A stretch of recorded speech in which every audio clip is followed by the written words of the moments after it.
What's going on, guys? So you are joining me, actually driving back from San Antonio, Texas, in a vehicle that you probably wouldn't normally see me on my channel.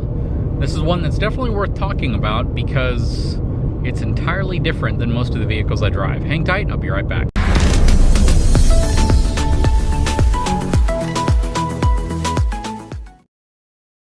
So I am inside of my daughter's vehicle. She's actually going to be driving the Denali back with my wife in a few days, and I had the opportunity to drive her car down because they need the extra space in the Denali whenever they come down. Very interesting vehicle. If you've been primarily driving large trucks and SUVs, and again, pickup trucks and SUVs, getting into something this compact is a little strange.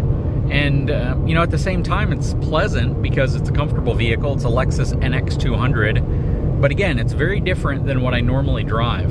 Fuel economy is pretty dang phenomenal, though. 29.3 miles per gallon. She's got a little over 79,000 miles on the odometer. I believe it's a 2018 model Lexus NX, and it's a turbocharged engine. Pretty cool, though. You know, it's an interesting vehicle. And the reason why I'm doing this video is because I drive a lot of new trucks from all the different manufacturers: Ram, General Motors, Ford, Toyota, Nissan, and I've had an opportunity to see the evolution of vehicles over the past, 5 or 10 years since I've been doing YouTube in a way that I never had experience with prior to doing YouTube. And the most interesting part of that is seeing the evolution of a lot of domestic pickup trucks from an interior perspective and an exterior technology perspective start to compete and even exceed that of what you would traditionally consider to be foreign luxury vehicles like Lexus, BMW, Mercedes, Audi, Jaguar, Infiniti.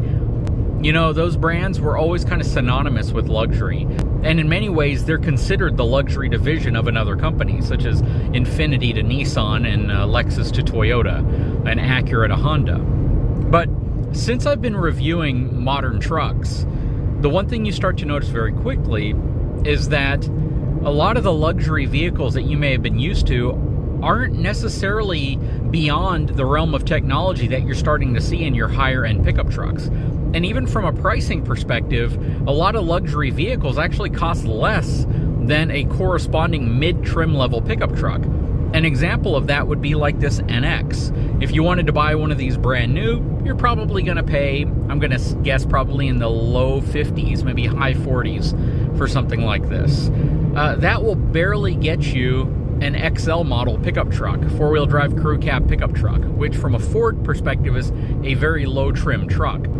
If you compare it to General Motors or Ram, you're also looking at relatively low trim trucks costing more than these luxury SUVs. And I don't know if you guys remember several years ago, if you've watched my channel for a while now, you probably remember a video that I did where I talked about the fact that when pickup trucks were more affordable, that it was odd to me that some of these smaller luxury SUVs actually cost more than a pickup truck which uses far more steel, which has far more mass to it, more materials. But that's not really the case anymore. So even if you look at some of your highest end luxury vehicles, in the case of Lexus, their premium SUV would be, I believe, the LX or the LS 500. I'm not exactly sure if they changed the designation since I used to own a Lexus, but these are their premium vehicles. You look at Mercedes, it's probably still the S-Class. You look at BMW, it's probably still the 7 Series. And when you look at these vehicles, they carry MSRPs of some of them $90,000 all the way up to like $115,000, which is not beyond the price of what you can get some pickup trucks for. And that's a huge shift these days. That's something entirely different than what I think people experienced in the past, where whenever you saw someone driving around in a 7 Series Beamer or a S-Class S500 Mercedes or whatever the new designation is now, or a Lexus LS, you automatically saw wealth. You automatically saw someone who had made it and, had accumulated enough wealth to be able to buy these premium vehicles. And then, of course, you move to beyond that to where you see people who own supercars and extremely, extremely high-end vehicles that are $150,000 to $250,000. But again, it's not outside of the norm these days to see someone with a $250,000 sports car and a Ford Raptor or a Ram TRX in the driveway right next to it. Or, you know, some other high-end luxury SUV like an Escalade or a Tahoe.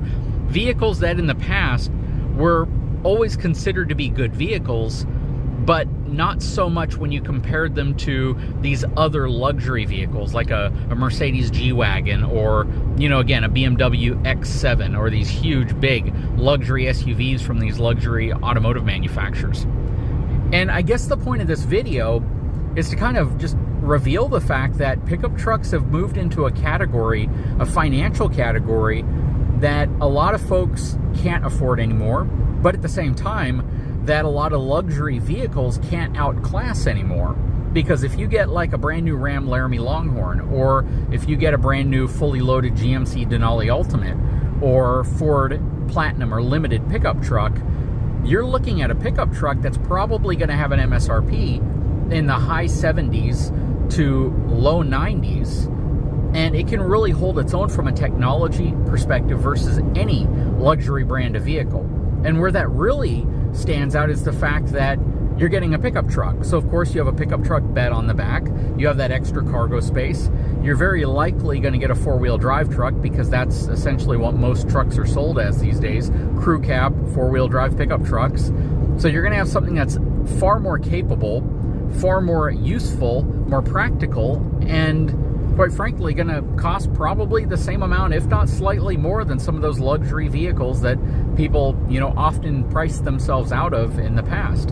And I guess the question that this poses for me is, how many of you who own a semi-luxury to luxury model pickup truck realize that you have a vehicle that probably costs more than the mid-level to even slightly higher level luxury vehicles? Isn't that kind of crazy to think about these days?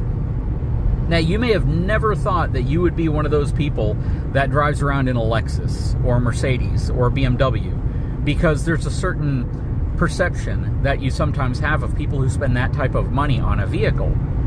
But in many ways, the people that watch this video own trucks that cost more than those vehicles.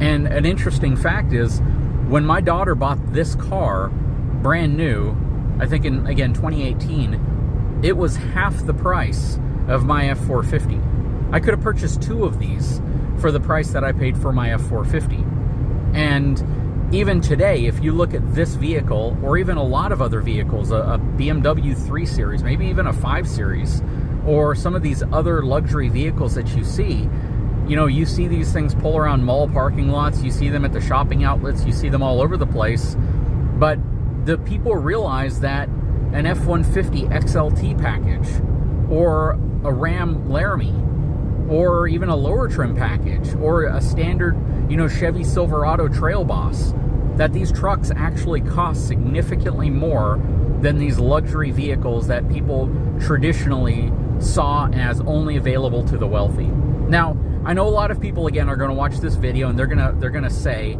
that truck manufacturers have priced themselves out of the everyday truck buyer. And I would argue that point. As much as I'd want to agree with you, I'd still argue that point because people are still buying these trucks faster than ever. And there are still a lot of working class people, oil field workers, construction workers, that are buying these trucks. They're buying them brand new. Sure, they may be financing them for longer periods of time, or they may be getting into a situation where they end up paying more than they ever thought they'd pay for a vehicle. But the fact is, go to your dealership lots. They're not stocked up.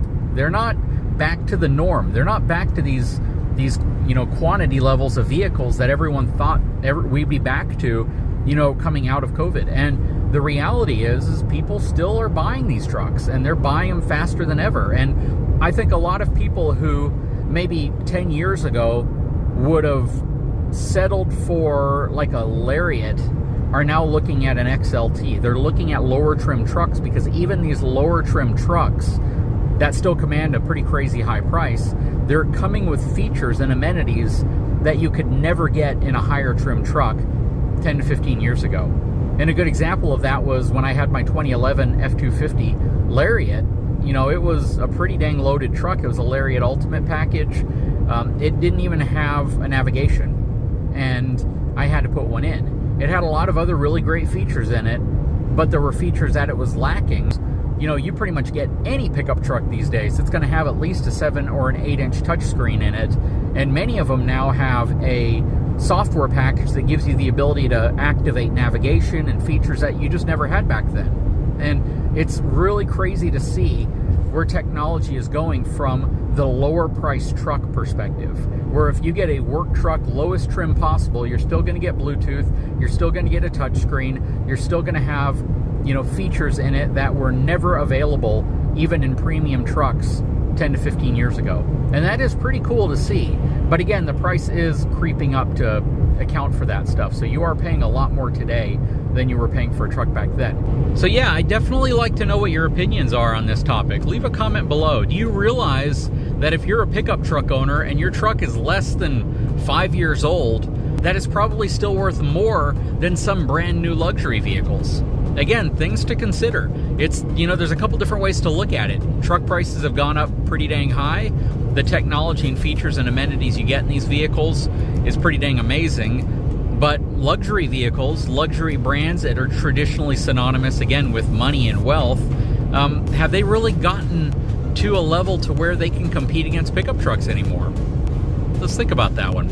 Anyways, guys, I sure hope you enjoyed this driving rant. I figured I'd make it since I'm in my daughter's Lexus NX, and it's a cool vehicle for sure. If I just wanted something, you know, nimble, small, and convenient to park, and, you know, with all the bells and whistles that I might be looking for in a luxury compact SUV, this might be the vehicle for me. But no, I'm going to stick with my big trucks because, you know, there's a sense of safety, there's a sense of capability, and there's some real power and reasons why people go to pickup trucks, and I don't think I could ever give that up.